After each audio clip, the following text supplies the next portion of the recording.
Welcome to the 2013 Candidates Forum, sponsored by Wallingford Community Women.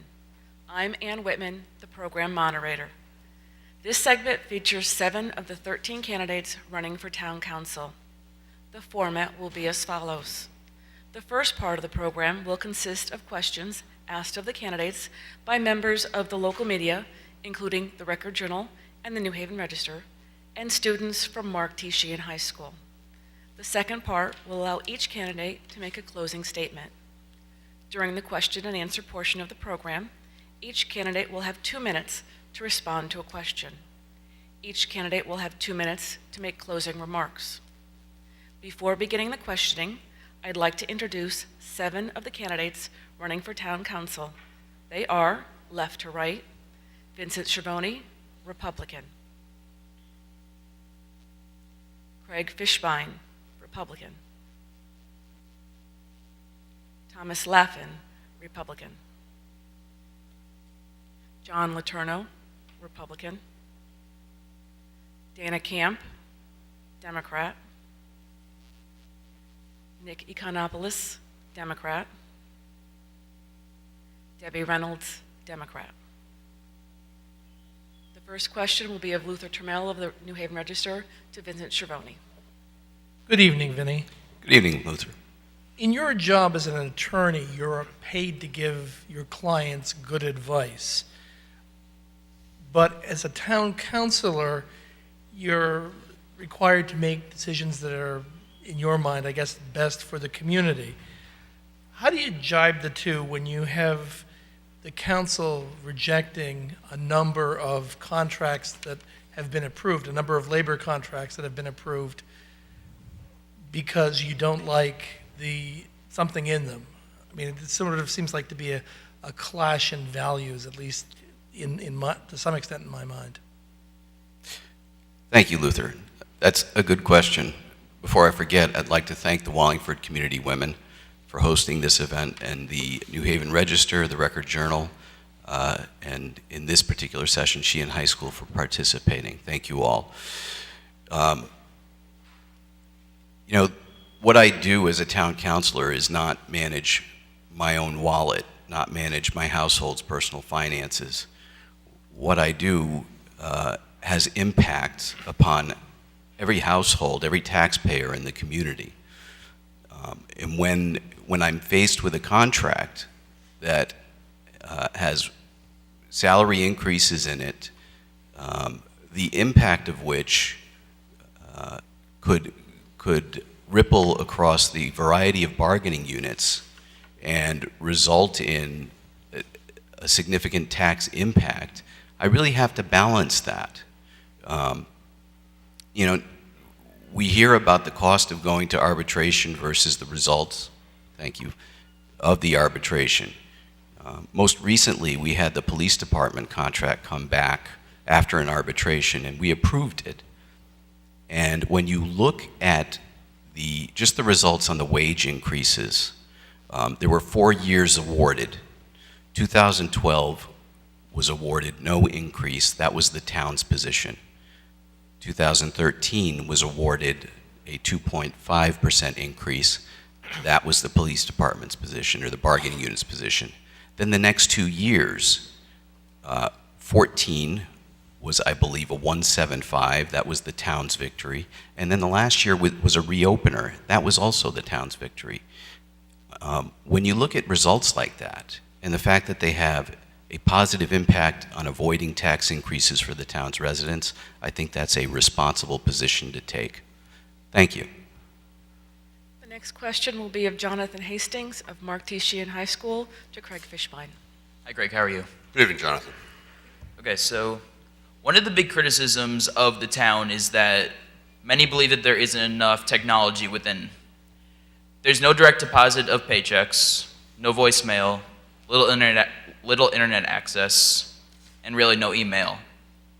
So would you be in favor of an initiative to put more technology into the town, or not, and why? How many days do I have to answer that question?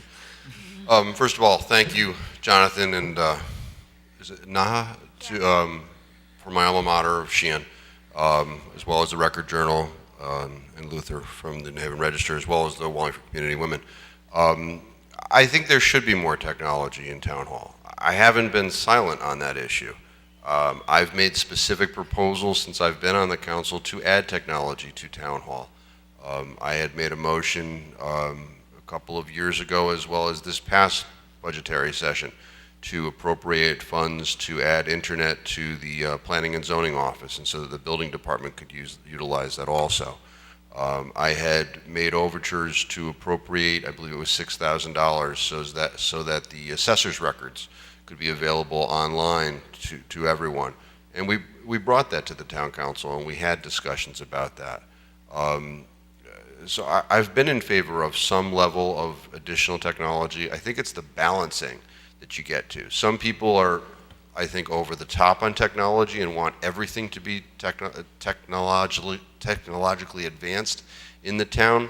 I think you have to get to a point that you have a proper balance. And I think I'm out of time. Thank you. Thank you. Hi, Thomas. How are you? Good, how are you? I'm doing good.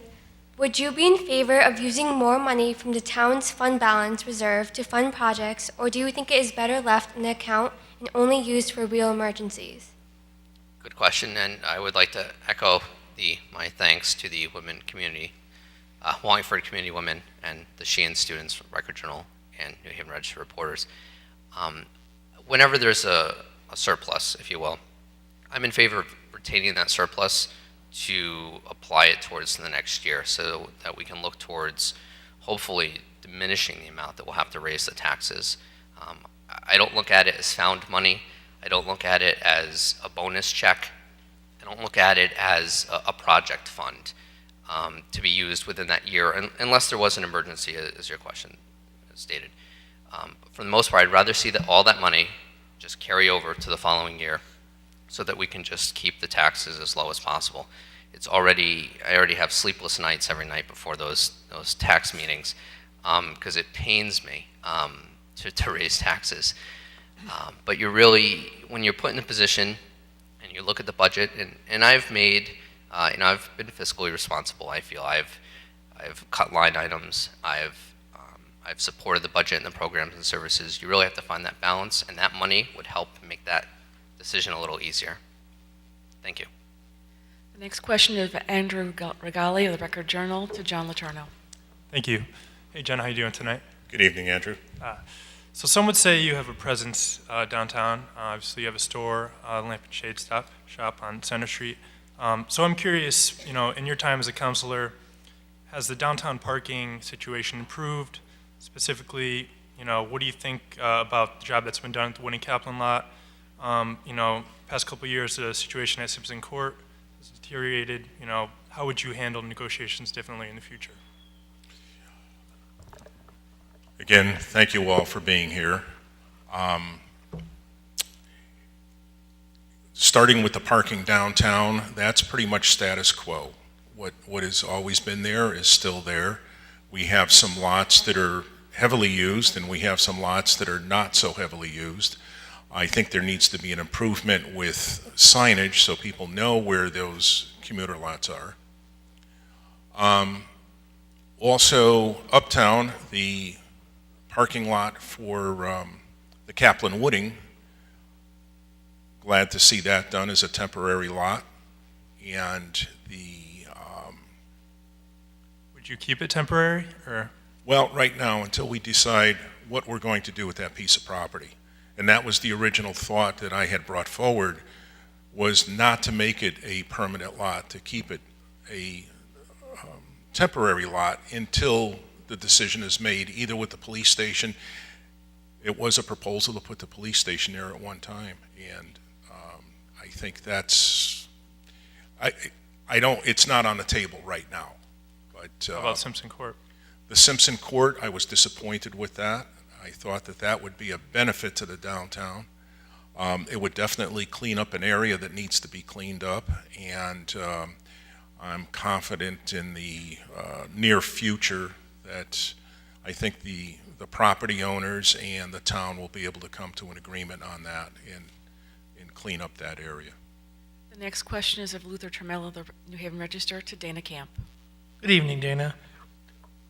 What qualities from your life, your employment life, would you bring to the town council if elected? I mean, what have you learned in working that would help you be a good counselor? Luther, thank you very much for the question. In my small business, I'm able to handle quite a few different responsibilities. I handle everything dealing from payroll to purchasing. I have to bring all those pieces together, not only for my business, but I'm also responsible for assisting my clients in doing the same. I have to advise my customers on how to use technology and how to use their staff to the best of their capability to make sure that they're as effective as possible. And hopefully, as a town councilor, I can work to advocate to see similar changes here in Town Hall as well. As a small businessman, do you think that the town does enough to promote small business in town? As a small businessman, I have to be honest, I haven't seen a lot of involvement through the town hall directly. Part of it is because I haven't personally looked for it that way. I do know that there is an active small business community in town, not directly associated with Town Hall. For instance, Wallingford Center Inc., the Wallingford Chamber of Commerce, and these activities are outside of the confines of what Town Hall is responsible for doing. The next question is of Jonathan Hastings of Mark T. Sheehan High School to Nick Economopoulos. Hi, Nick. How are you? Good, thank you. Okay, so concerning town services, do you believe that there are any specific regions of it that need improvement more than others, or do you believe that there are any that may or may not need to be removed? All right, it's such a wide open question. I'm going to try to be as specific as possible. What services we do provide for our town need to be cleaned up a little bit in that we don't have accountability and we don't have efficiency. For example, I mean, we could go on. They built a transfer station for us, and it was great because a lot of people handle their own garbage and take their own materials to the transfer station. There's a lot of expense into that. We can't even get the total cost of that transfer station. That transfer station is well over $1 million. In going down and clocking the hours myself of our Public Works Department, just on the transfer station alone, it was 8,500 hours. That's a lot of money that costs this town. I think that the services that this town has provided are wonderful. However, I think we have to be a little bit more accountable, and we have to police them more, secure them more, supervise those services, because there's a tremendous amount of waste. And we're wasting taxpayer dollars on doing the services that we could do at a cheaper rate. Thank you. You're welcome. The next question is Naha Chardari of Mark T. Sheehan High School of Debbie Reynolds. Hi, Debbie. How are you?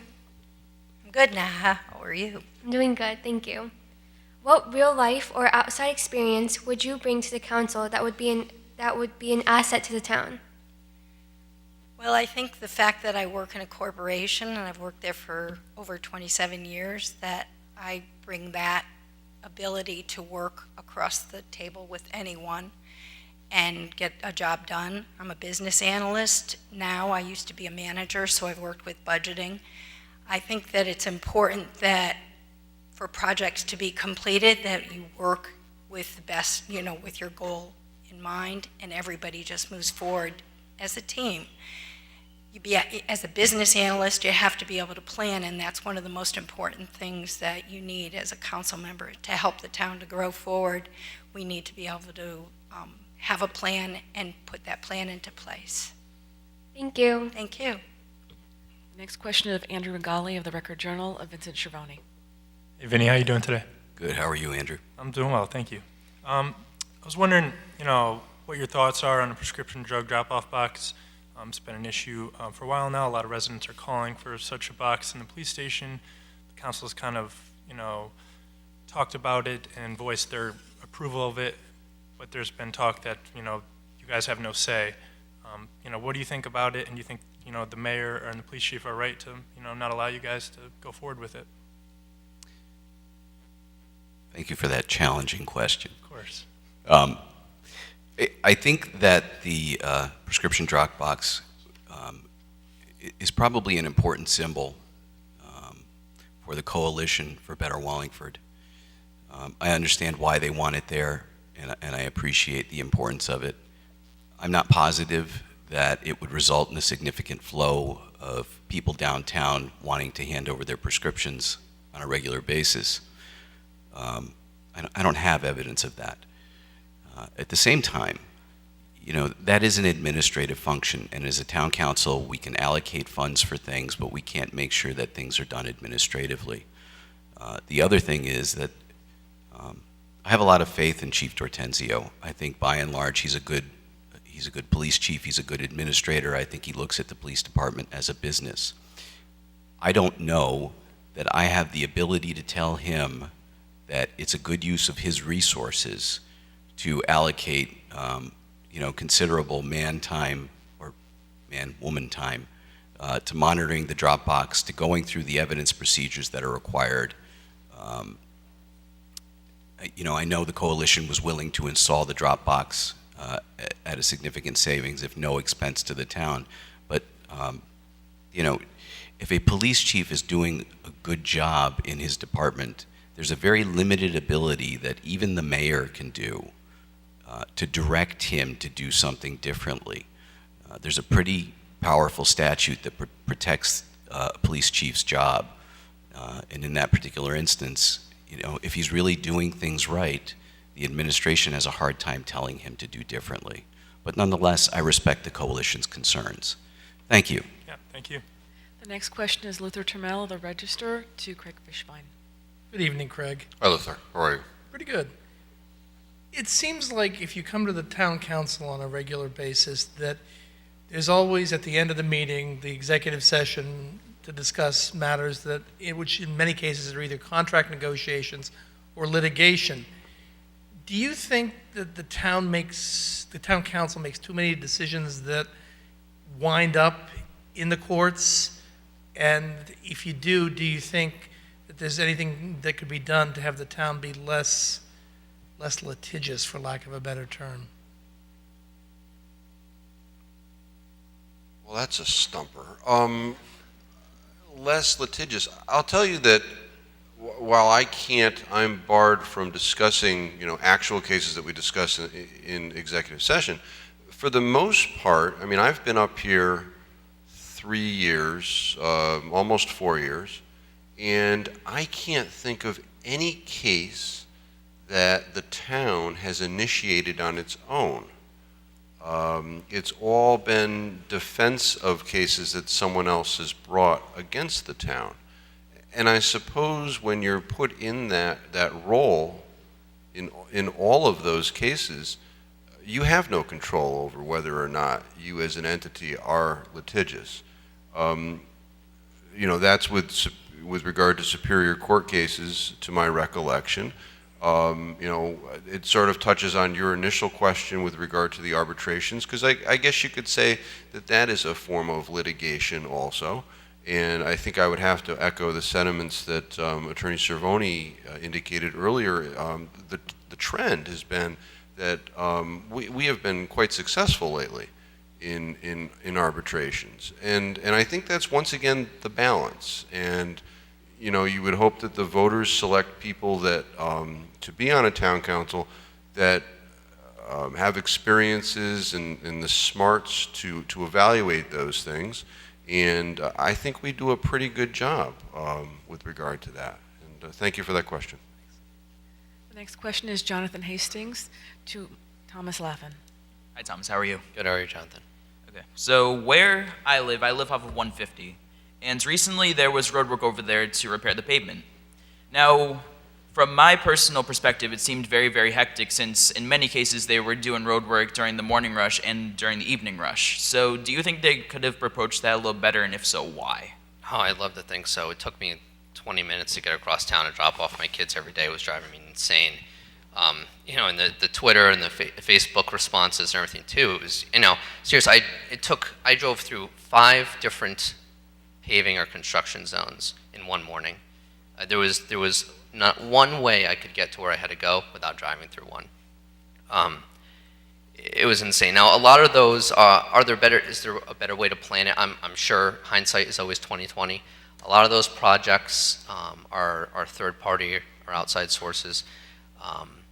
Yankee Gas did a lot of line work this past summer, so a lot of the crews paving were part of that. You know, Christian Street was redone. Center Street was redone. Of course, I guess there could be a way to go through, but I've lived in Wallingford my whole life, and I don't ever remember anything being quite like it was for those couple weeks, with just so much traffic and so much congestion, so many construction zones. So, I'm saying we could definitely look at it, have Public Works or engineering look at it, make sure that all the projects aren't going to overlap by too much. But like I said, hindsight's 20/20, and I would hope that we could do something to maybe stretch those out a little bit. Okay, thank you. Thanks. Next question of Nahat Chadordy to John Letourneau. Hi, John. How are you? Good evening. So, how would you propose to help the town of Wallingford save energy? Would you favor bringing in an energy services company to contract with to save money or energy consumption? Bringing in an energy company. Yeah. Right now, we have a good system in place in Wallingford. We have our own utility.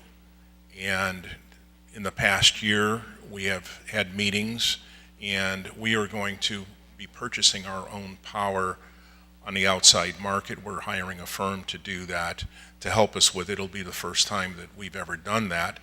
And it's very, very complicated because it has to do with the open market and the open market rates. And to be able to find the best rate, we have to get the experts in to be able to do that. Like I said, this will be new ground for Wallingford. But our electric rates are one of the lowest in the area. And the people move into town. It's a funny thing, the people that live in town for a long time, they complain a little bit about the electric rates. But the people that move into town, they're amazed at how low the rates are, coming from Northeast Utilities or United Illuminating. And they can't get over how low their rates are compared from where they were. So Wallingford it traditionally has always been known for low electric rates. And matter of fact, our Economic Development Commission is advertised on the highway. We have two signs on 91. One of them says plug into Wallingford for low electric rates, and the other one just touts the low electric rates. So we're doing really well. We're doing really well with that. Thank you. The next question is Andrew Regali of the Record Journal to Dana Camp. Hey, Dana, how you doing? Good. And you, Andrew? Doing well, thank you. As a resident of Wallingford, how do you feel about the town and the services it provides at this point? Would you add or take anything away? And, if you're adding services, how do you balance the budget to avoid a large tax increase? Being a resident in Wallingford my entire life, I have to say I've been very pleased to see the way that the town has been involved with a lot of things. I think that most of the departments in town do everything they do very, very well.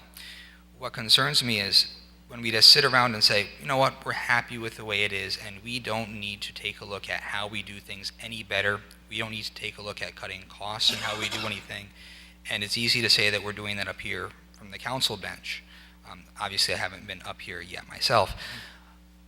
But to sit around and say that it's good enough and that's all that we can do, we think we need to change that, and we need to take a look at our plan, at how we're doing these services, to figure out how we can use that dollar, stretch it further, so we can be more effective with your tax dollars. Does technology come into play when you're talking I think about technology efficiency? does come into play. Each one of the departments, of course, would utilize technology a little bit differently. Some departments already utilize technology quite a bit. Others don't use technology hardly at all. One initiative I would like to see is having a centralized town IT department initiative, whatever we need to create to help implement technology in the most cost-effective way possible across our departments, and make sure that as we're implementing technology, we can do so in a smart way, making sure our departments are able to communicate with each other to make it as effective as possible. The next question is of Luther Termel of the New Haven Register to Nick Economopoulos. Hey, Nick, how are you? Good. I'd like to circle back to something that you said in response to an earlier question, and correct me if I somehow misquote you, but you said that you thought that we, I guess meaning the council, need to police town workers a little more. Could you elaborate on that? Because some would say that that's micromanaging the town employees. Well, it depends if you're on the side of the mayor, or if you're not on the side of the mayor. If you're on the side of the mayor, it's just supervising properly. But if you're not on the side of the mayor and you're the minority party, then you're micromanaging. It's that simple, Luther. I mean, I'd like to make it a little bit different for you. But I will go back. We have trucks all over town without any GPS systems. We have people doing jobs without, people supervising them. There's people that are sent out on jobs in Public Works. They go do their job, and they come back, I guess. There's times they come back early. There's times they go to lunch early. There's times they go to, there's a lot of things. It's loose, and it has to be tightened up a little bit. We have a large Public Works department. I'm not saying we have to fire anybody, but as they have layoffs and as we tighten up, I should say as they retire, and they, through RIF, reduction in force and so on, that we don't have to replace certain things, especially if we start to become a little bit more efficient as to what we do. Do you feel that the snowstorm, the cleanup after the snowstorm this past winter, was an example of where workers should have been managed more closely? I got to be honest with you. I am not even going to go near that one because it's the storm of the world. And for me to criticize anybody, especially Mr. McCauley, after the way I've been on his back lately, no, I'm not going to even criticize that snowstorm. He probably could have done 100 things differently, but I'm sure he's saying to himself, would have, could have, should have, and I'm not going to say it because I'm not as good at doing it as he is. So you're not going to get me on the storm.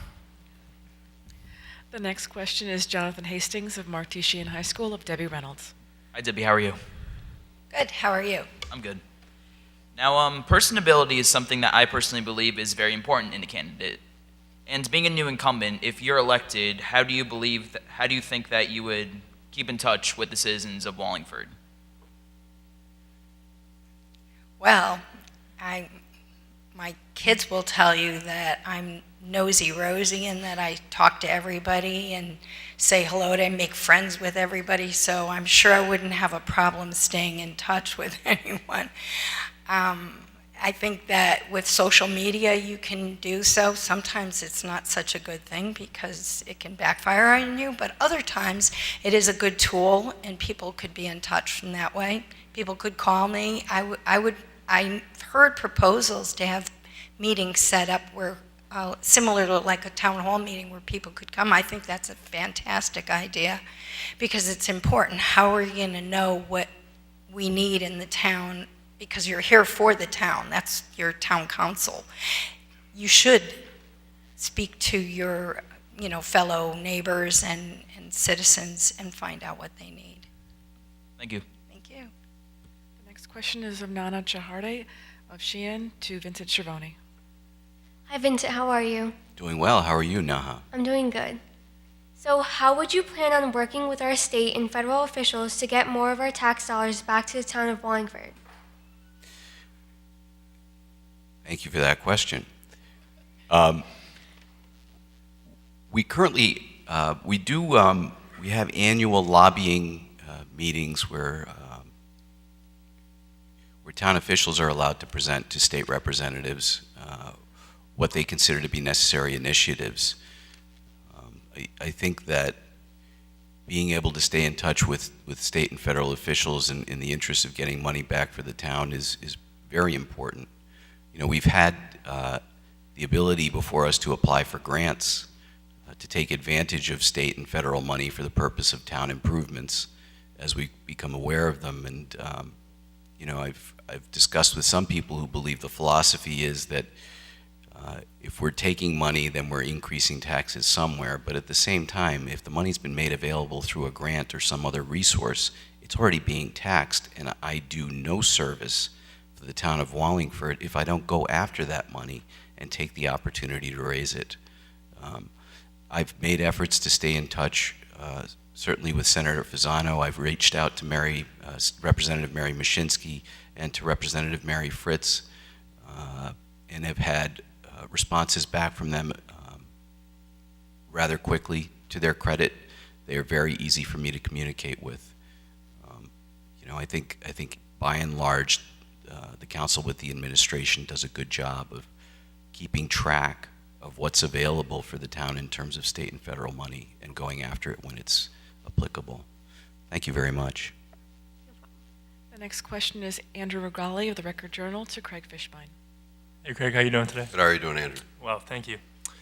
Knowing what you do now, if someone were to offer, let's say, $50,000 for the American Legion building, would you accept that offer? And, if not, what's an appropriate offer for that building at this point? It's been lying dormant forever. Actually, at this point, it's not the money that matters to me. I mean, when I first got on the council, the bids, the offers were around $125,000. We've gone through some rounds. The last round, there were no bids, and we have a couple of bids that we're going to consider on October 22nd. Really, my goal is, I've seen some fantastic drawings, and I walk by that building almost every day because I have lunch downtown almost every day, or I go to the post office. And almost every day I look over at that building and I try and envision the drawings that we've seen. And I've seen some really fantastic drawings from the late 1800s with a wide swooping porch and an inviting facade. And really, that's my goal for the building. $30,000, $40,000. I'd like to see it a nice addition to our downtown. Do you think that the council's at fault that it's not in use right now? I mean, there were offers pretty much guaranteed by Joe Gouveia, and you guys didn't go through with that. Well, first of all, that's a sticky question for me because I wanted to make Mr. Gouveia do that transaction. I'm the one, I think I was the only one that voted against rescinding that contract. I was the one that asked that the deposit be non-refundable and in the contract to try and get, once we had someone who was willing to put earnest money down, that we could get this building done. Unfortunately, that offer was withdrawn. The town council was not given an opportunity to try and negotiate that sewer easement situation, and Mr. Gouveia walked away from the table, and that's unfortunate. Thank you. Thank you. The next question is Luther Turmel of the New Haven Register to Thomas Lappin. Good evening, Tom. Hi, Luther. How are you? Pretty good.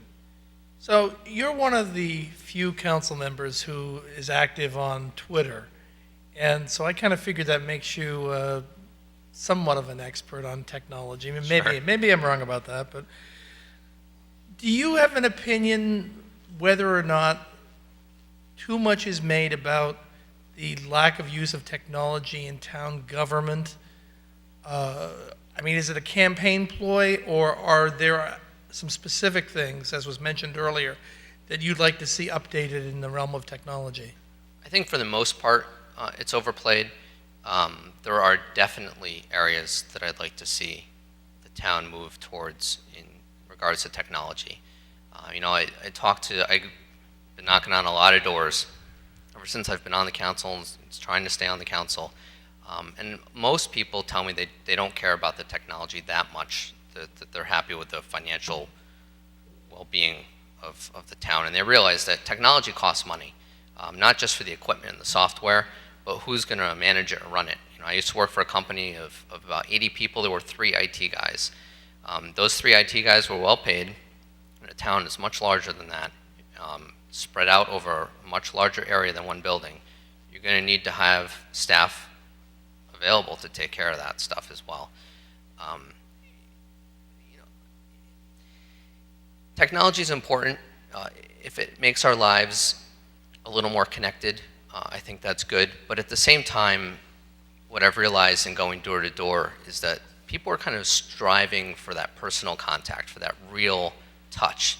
And I think that that's what Wallingford helps provide. They don't want to get stuck in a voicemail tree of trying to negotiate, ones and twos and threes to figure out where they're going to go. They want to talk to somebody. Now, whether there's a voicemail kind of at the end of the day to kind of catch that the office managers can return phone calls from, that's a different issue. And I'm sure, and I agree, I think there are ways to improve town internal communication with email, but as I understand, they're already looking at those. So kind of to go back to your main question, overplayed a little bit, but I think it is an important issue that we need to keep looking at. And Wallingford maybe, is a little slow on this, but at the same time, we saved a lot of money by not having to wire the building so many years ago. Now we just do it wirelessly. The next question is of Jonathan Hastings of Mark T. Sheehan High School of John Letourneau. Hi, John. How are you? Good evening. So I have a neighbor who is the VP of operations at Masonic Care. And after some of the recent storms, such as Hurricane Sandy and Winter Storm Nemo, there were criticisms from her that she believed that the restoration efforts for cleaning weren't fast enough, and that would particularly hurt those who need medical attention who would be trapped and wouldn't be able to get service. So do you believe that to speed up the process that Wallingford should hire private companies to help with the cleanup, or do you believe that what we have now is suitable? It depends on the storm. It depends on the storm and the severity of the storm. This winter, during the snowstorm, the big one, there was some outside contractors brought in with bucket loaders that helped the town. And I believe it was Tilcon that we contracted with. But so if it's needed, yes. Public Works has a very good handle on storm cleanup. What they try to do first is hit the major arteries, get those open, and specifically for ambulance, fire trucks, police cars, to be able to service the rest of the town. The electric division they work hand in hand with the fire department in clearing the roads. And matter of fact, something that came about, I believe it was Storm Sandy, was the electric division working with the fire department. They did like a triage. So instead of having the electric division trucks running all over the place, where the fire trucks and public works trucks were out, they could call in and say, we have a problem, there's a pole down here or a wire down here. So interdepartment working together, and it worked very well. Every storm is unique, and there's no one set rule for every storm. And Storm Sandy was very trying. The snowstorm was devastating to Wallingford. But everybody participated well. So I would anticipate future storms. We'll have to see how the storm is, but there is the ability, and the mayor will implement that if needed, outside contractors. Thank you. Thank you. The next question is Naha Chidorde of Dana Camp. Hi, how are you? Good, and you, Naha? I'm doing good. So, do you or would you favor using town money to fund such things as private parking, lot improvements, or do you think it's best to allow those businesses to fund it themselves? I do think that in terms of parking, especially downtown parking, there is quite a few town-owned parking lots already. I'd be in favor of using the town money, of course, for these town-owned parking lots, getting them revamped, properly lighted, and so on. I think that could be a big improvement to downtown. As far as private parking lots, I would need to see a specific structure in order to be in support of favoring that. For instance, something a little bit more than a lease, some sort of grant program that businesses can apply for, so we can see exactly how that parking lot will be able to benefit the community, benefit those businesses nearby, and how it's going to be able to pay back the residents as a whole of the town, as opposed to just being able to benefit, those nearby businesses. Okay, thank you. Thank you. The next question is Andrew Regali of the Record Journal to Nick Economopoulos. Hey, Nick. I was wondering what your thoughts were on the location of the new train station that's being proposed. Well, I mean, it's kind of set in stone at this point. And also, along with that, the use of eminent domain. There's a property that the state is proposing to take, Cerritos Auto Sales. So I was wondering if you, agree with that or disagree with that, and why. Well, in regards to eminent domain, there's not many people that think that's a good way of doing things, because it's when you take somebody else's property, regardless if you are the state, regardless if you're the federal government, whatever. But a lot of people would say that's how we got 91 and I know, as part of development. I know, but you had to make it very lucrative and make it worthwhile for the person who's giving up the property. There were people that split their farms right in half for 91, and you go back and talk to them now, they're doing just fine. And what they've done is they've switched land with other property owners on one side and the other, et cetera. Because I've talked to a couple of them up in Windsor in that area too. So the bottom line is eminent domain it's a touchy place to go. I don't like going there, but if that's what has to be done, has to be done. But let's talk about our urban development and the train station. Nobody's happy with change, but change is inevitable. It's going to have to come. I mean, we're not going to be the same Wallingford in the year 2076 as we were in 1976. And I just have a funny feeling that the people in this town are too nostalgic. Now, this new urban development thing, I definitely think 300 units, we're going too fast. I think we're going too quick. I think we should be moving in that direction. I'm as intrigued and perplexed as my fellow councilors as to what direction we should go on in that. Talking about the incentive housing zone? Yeah, the incentive housing zone. I'd like to see that go through, but I don't think we should go as big and as fast as we're going. Okay. And the same thing with the train. Okay. And in regards to, do I have time? In regards to the storm, the thing that bothered me about the storm was not, like I said, the clearing up. The fact was that people that were trapped in town had no place to go. There was no fire station. There was no school open. They slept in Jay Christian's restaurant. These Choate parents that I know, they slept there for 2 nights, one night and then another day, and they couldn't get out. And there was there was people on Monday who Thank you, Mr. There were people on Monday who did not have anyone to call. The next question is of Luther Tamel, the Register, to Debbie Reynolds. Good evening, Debbie. Luther. So my question to you is, I mean, you're somebody who's trying to get on the council for the first time. Do you feel, a lot of the people on the council now have been up there for a lot of years. Do you feel as a general rule of thumb that the town ought to explore the possibility of term limits on the town council so that there would be a level of turnover, but at the same time keeping some people with experience on for a little while? Gee, thanks, Luther. That's a tough one because where I work, we have recently had a big turnover with retirement, and these are people that we consider SMEs, subject matter experts. And so I see both sides of it, where I understand that you need to have change to get different ideas, but I also understand the importance of having wisdom. So if there was a way to have both ends of it, it'd be great. I don't know that that's possible, but I do think that there should be, I think there should be term limits. There should be for everything. There really should, because otherwise nothing changes. It just stays the same. The only thing that changes is the topography. That's my, The next question is Jonathan Hastings of Sheehan to Vincent Schiavone. Hi, Vincent. How are you? I'm good. Now, one thing I've heard a lot is that many of the taxpayers of Wallingford have a problem that they are paying a lot, but when it comes to Choate, which has a lot more money, it's a private institution, they don't believe that Choate is paying enough in taxes. So do you believe that Choate's paying enough, or do you think that they should be paying more? Thank you for that interesting and challenging question. Anytime. So do you have more? There's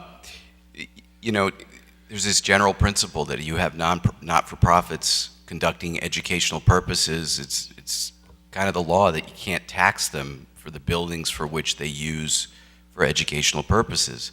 On the other hand, my understanding is that buildings that Choate owns and they use for residential purposes, for faculty residences and the like, that they're on the books and paying taxes for those things. I think Choate is a great neighbor. I used to live less than a block away from the campus. I used to walk around the campus. I taught my puppy to walk up steps on one of their buildings. But I think they're a great neighbor to have in the center of town. They represent a terrific campus. They represent a draw to the town in terms of people who come here to visit their children, people who send their children here from all over the world and then come visit our town to visit their children.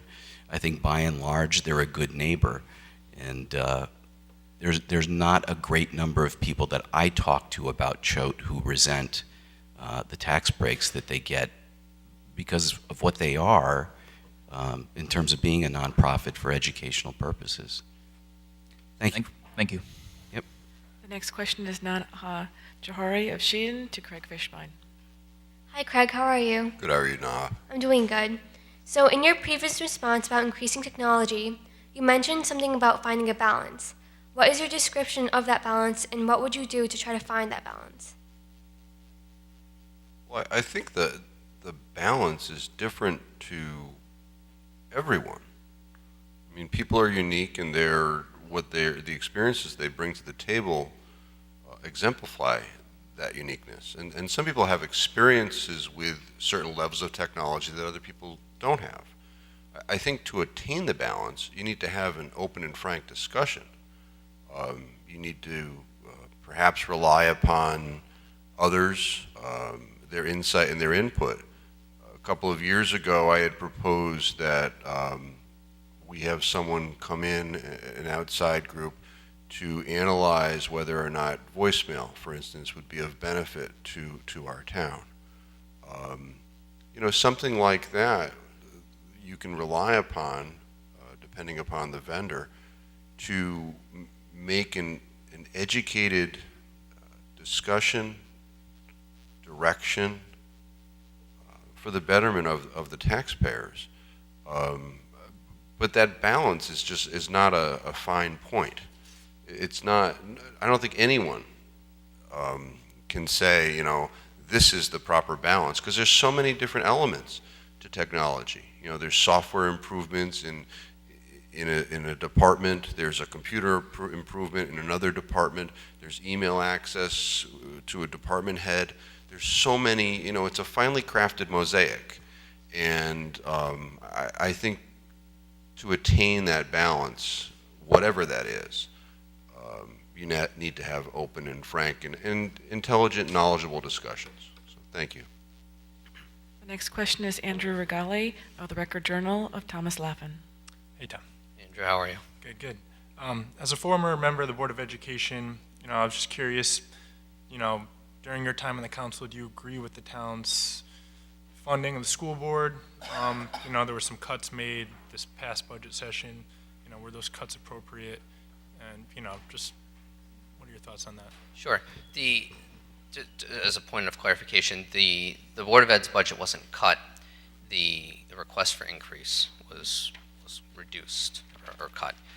The Board of Ed has more money as per state statute than it had last year. We can't Do you ever think there should be can't ever cut their funds. more decreases then? No, we can't. But no, the answer to that is no. From being on the Board of Ed to now being on the council, you have to marry the two as far as responsible expenses go. The Board of Ed takes about 66% of the town's budget, it might even be more, 67, 68% of the town's budget. And in order to make any sort of meaningful savings, there has to be a reduction when we're talking about increases on the Board of Education side. You can only reduce general government so far. And so unfortunately, one of those is on the Board of Education side. And having been on the Board of Education, people would say, aren't you concerned that you're not going to have enough money to do X, Y, and Z? I'd always say no, because at the end of the day, the teachers are standing up in front of the classroom, and the teachers are creating that experience. And I had interviewed teachers, I'd worked with teachers on workshops and work groups. They're all great people, and they're the real front line. And whatever we can do to support them, we'll do to the best we can. But unfortunately, it's a tough balance on the council side, deciding how much to give and how much to take. Exactly. The next question is Luther Tramello of the Register of John Letourneau. Okay, John, imagine if the gods have come down from the sky and made you the downtown czar of the town of Wallingford. You represent all of the business community, you're almighty, all-powerful. What are 3 things that you would change about the way the town deals with the business community? Thank you for the promotion. I think the dealing with the business community, the town Economic Development Commission does a very good job staying abreast of the problems facing businesses. They have a group that goes out and visits businesses. And as far as the downtown goes, Wallingford Center does a very good job visiting businesses and staying in tune to what some of the problems that we face downtown, whether it's a proposed business or entity that wants to take over a storefront that maybe we're not happy with, they convey that to the town. They look at the infrastructure of the downtown, and they keep a close eye on that. And improvements, there's always room for improvements.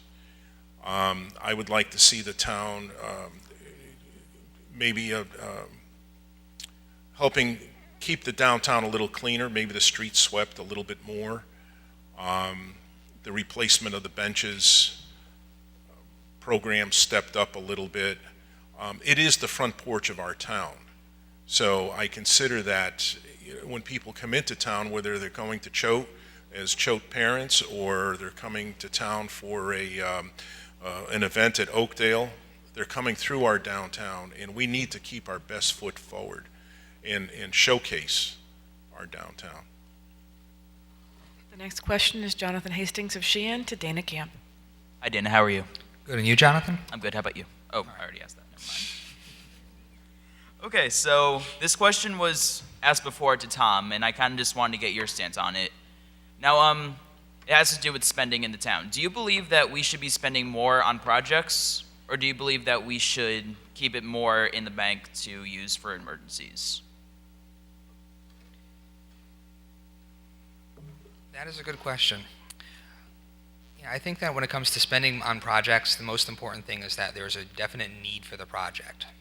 And provided we have a need, then by all means, we should figure out how to get that project done. Otherwise, it just comes down to having good budgeting. The fact of the matter is, if we're budgeting so we have extra money left over at the end of the year, that's money that could have been sitting in our taxpayers' pockets as opposed to being here in town coffers.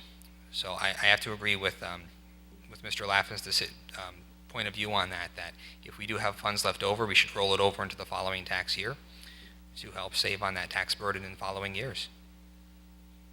Thank you. The next question is Naha Tradori of Sheehan to Nikki Konopoulos. Hi, Nick. How are you? Good, thank you for asking.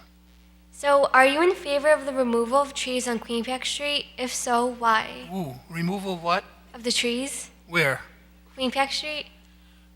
I'm in favor of monitoring and having a plan. We need a plan, because if we just remove them and put another batch up, in 12 years you'll be asking some other poor council up here, does he agree with cutting down the trees? Because that's what we've been doing now. This is going to be our second cut. There has to be some better management plan. I was really pretty excited about the amount of expertise that was available in this audience the night we were discussing trees. And I honestly don't feel they took those people up on their expertise and their ability to manage. I think that's one of the things I think that we fail to do in this town is utilize the people in our town that can provide us with expertise, whether it be in trees, insurance, et cetera, et cetera. So in regards to the trees, some of those trees have to be taken down because they totally blocked a business here or there, but not all of those trees have to come down. And that's not necessarily the plan that, we're told, I was told those trees that were taken down by the gazebo would be replanted inside. They are, but they're not anywhere near as beautiful as the ones that were cut down. There was one that was cut down right by the train station itself that's never been replaced. And now there's a weed that's as big as the tree that was there that they cut down. And I'll take you to the weed anytime you want to see it. It's still there right now. So, I mean, it's just a lack of management, a lack of planning, and that's what we have facing us, unfortunately, in this town. We don't have plans. 30 seconds, what can I say? I'll just stop at that. Okay, thank you. You're welcome. And the last question of the night is Andrew Regali of the Record Journal to Debbie Reynolds. Hi, Debbie. Andrew? You know, you're not on the council currently, so I was just curious as a resident what you think about the prescription drug drop-off box in the police station. Is it something you would be in favor for or push for if you were voted onto the council? Most definitely. I think it would be a valuable thing to have. I was my mother's caregiver for many years before I lost her, and when I did end up losing her, I had a box this big of narcotics that were so dangerous if they fell into the hands of any young person or anybody, if they fell into the wrong hands, that I had to dispose of. Not only did I have the pain of losing my mother, but I had to deal with how to get rid of these things. And if there was something that I knew was safe, that would have been so much easier. I know there's ways to dispose of them, but from my understanding and in learning about this, it's not such a difficult task that we've asked for, and I just don't understand why something that would be so valuable isn't allowed. And it's simply, sometimes I just feel like what happens is logic is put to the side, and it's just because I said so. It's like when you're a kid and your parents tell you that, because I said so. Thank you. That concludes the question and answer portion of the program. Each candidate will now have 2 minutes to make a closing statement. Mr. Schiavone, will you begin, please? Thank you, and thank you again to the Wallingford Community Women, the Record Journal, the New Haven Register, and the students from Sheehan High School who asked very intelligent, challenging questions. I consider Wallingford a land of opportunity. My latest investment in this town is that I recently opened my own office on Center Street and have enjoyed being right in the middle of the action in this town. I'm proud of my 2 terms on this council, looking forward to more opportunities in the next, which will be my 3rd. Our accomplishments during this term include maintaining our AAA bond rating, keeping our bonded indebtedness below $1,000 per capita, reducing it further to closer to $900 per capita.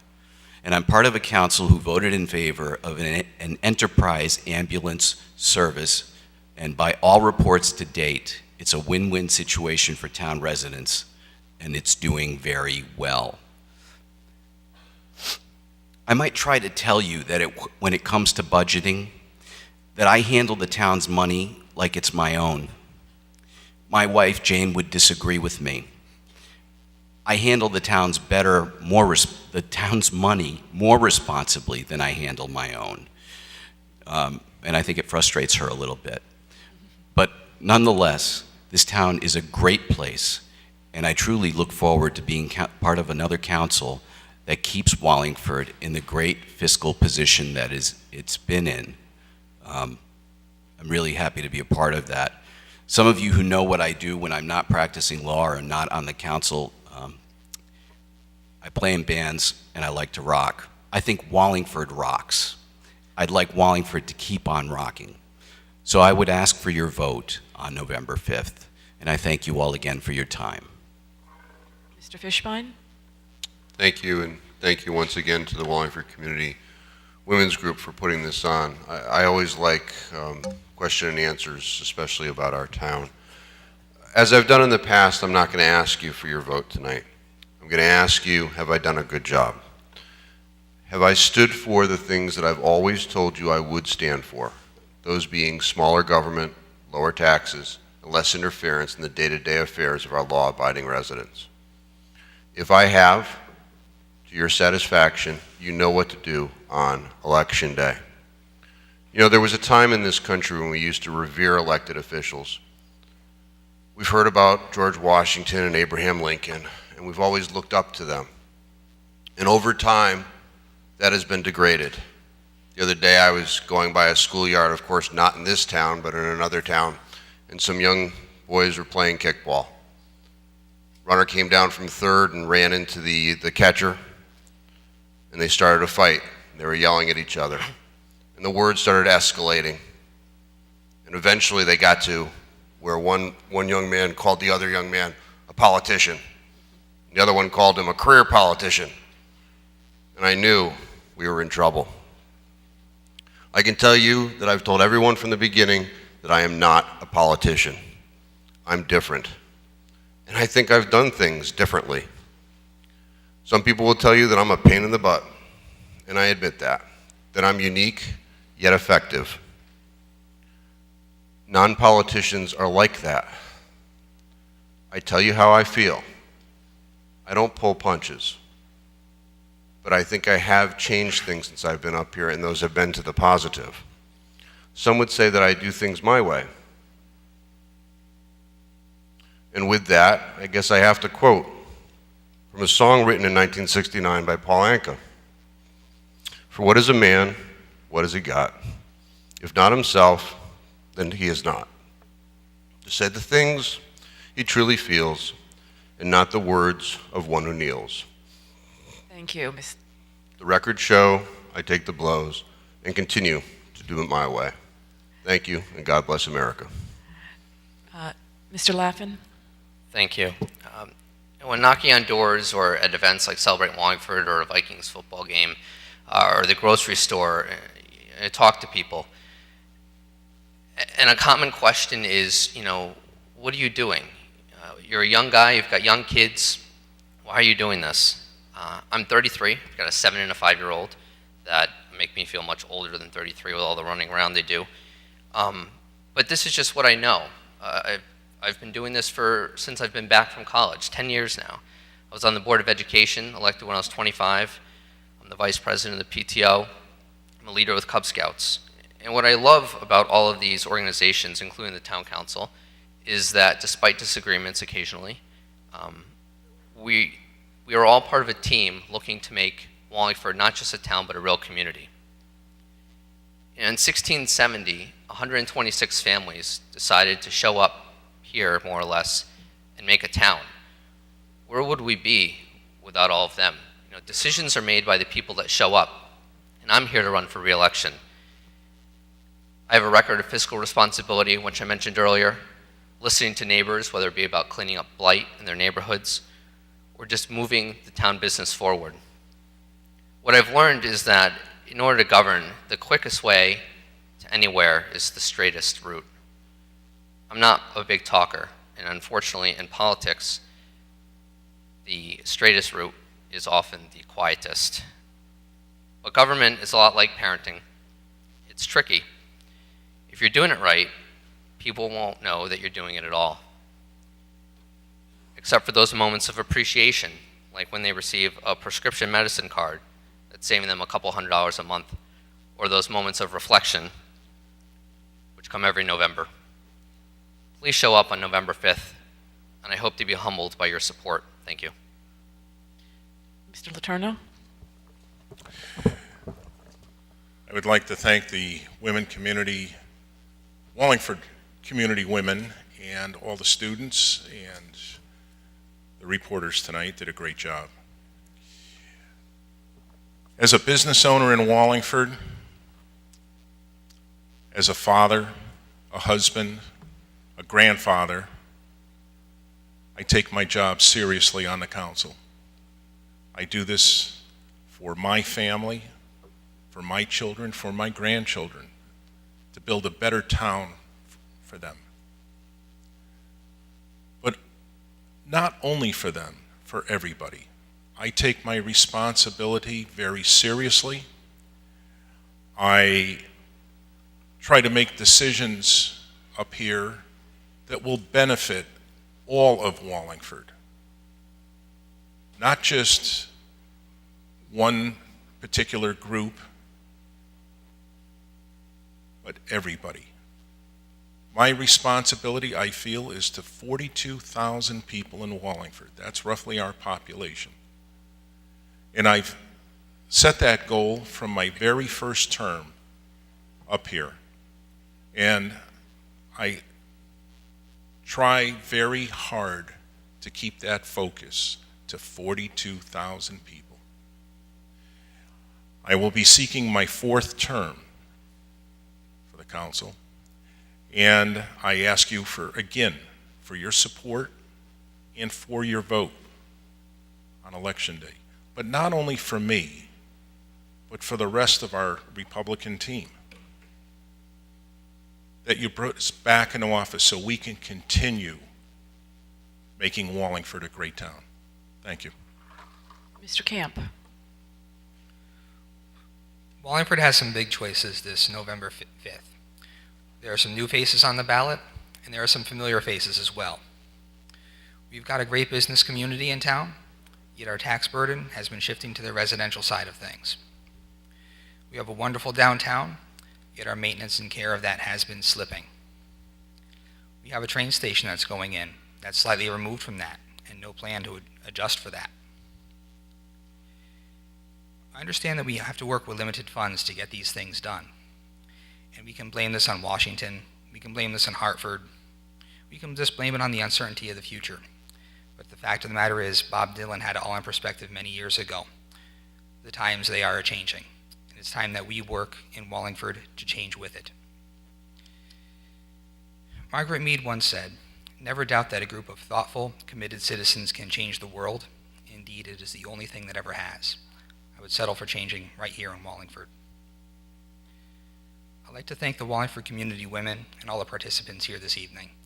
You guys truly make this an event that's worthwhile and a great avenue for the residents to find out more about what's happening in the community and about what's happening here in Town Hall. I'd like to thank everybody at home watching for taking the time out of your evening to watch the show tonight and to stay informed. It's voters like you that make the difference. I hope that I have earned your respect, and I've earned your trust, and of course that I've earned your vote this November 5th. Thank you. Mr. Economopoulos. Thank you. Wallingford Community Women, I would like to thank you and everyone who made this possible tonight.